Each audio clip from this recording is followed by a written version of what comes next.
bienvenue à Parole autochtone, ici c'est Mélissa Mollin-Dupuis. Cette semaine à Parole autochtone, je veux parler encore une fois d'un enjeu qui touche les femmes autochtones, encore une fois au Canada, ce qui n'est pas étonnant, mais c'est quelque chose que beaucoup de gens ignoraient et qui commence à faire le tour des nouvelles, c'est-à-dire la stérilisation forcée des femmes autochtones au Canada.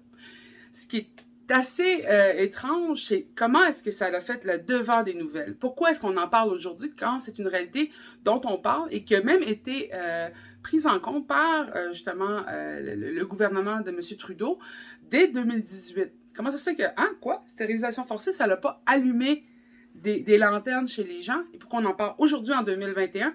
Eh bien, c'est que la Chine elle-même fait face à des critiques face à son traitement des femmes ouïghours et à la stérilisation forcée, justement, des femmes ouïghours. Et le premier réflexe qu'ils ont quand quelqu'un les critique sur ça, c'est au Canada de dire « Ben, vous non plus, vous n'avez pas réglé vos problèmes avec les communautés autochtones et la stérilisation des femmes autochtones au Canada. » On s'entend que c'est pas une forme de racisme systématique, et je le répète constamment parce qu'il y a encore une confusion par rapport à du racisme systématique, c'est-à-dire t'es autochtone, on te stérilise, et des formes de racisme systémique, c'est-à-dire que des personnes en position de pouvoir qui représentent l'État, comme la santé, la police, comme tous les services qui vont toucher aux communautés autochtones, qui ne sont pas des services privés, mais bien des services de l'État, eh bien, comment ces services-là vont affecter dans des formes de racisme, justement, les membres de la communauté. Eh bien là, présentement, on voit beaucoup que dans l'Ouest, il y avait des enjeux où il y avait une stérilisation des femmes après leur accouchement. On dit même que certaines femmes se faisaient dire, après le 3e bébé, il faut que tu te fasses stériliser.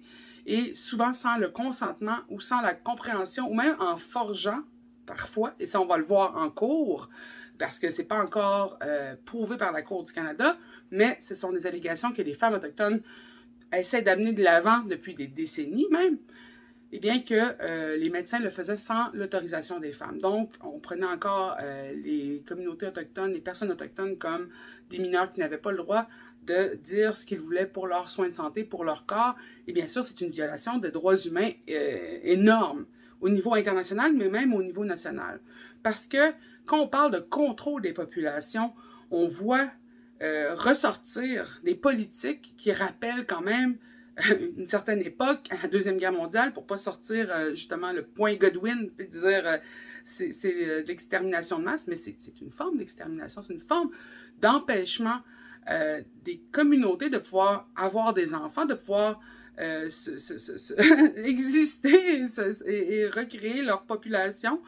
Donc, comment est-ce qu'on peut même créer ce genre d'idéologie-là au Canada?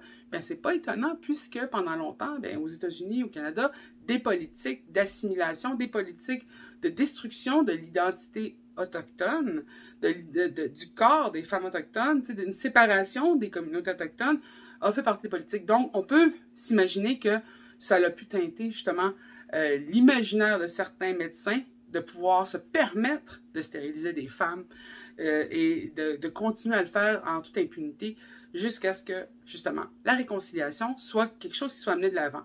Bien sûr, beaucoup de gens disent « Ouais, mais elle va pas finir cette réconciliation-là un jour. » Ben oui, mais on peut pas juste baser la réconciliation sur maintenant on vous voit, maintenant on vous connaît, on reconnaît votre histoire.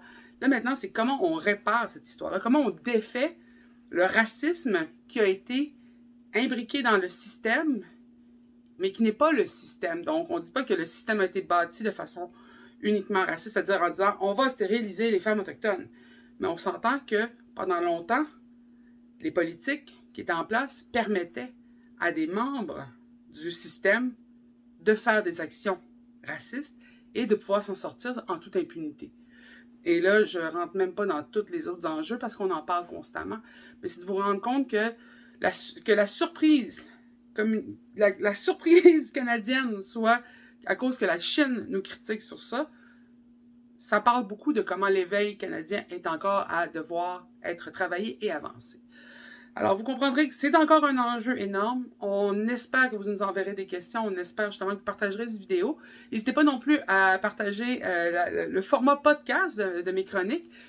Et en espérant que les prochaines chroniques soient beaucoup plus joyeuses, qui représentent beaucoup plus un aspect de la guérison, que le travail qui est toujours à être fait par les communautés pour faire avancer justement nos droits humains de base. Alors, je vous souhaite une belle semaine.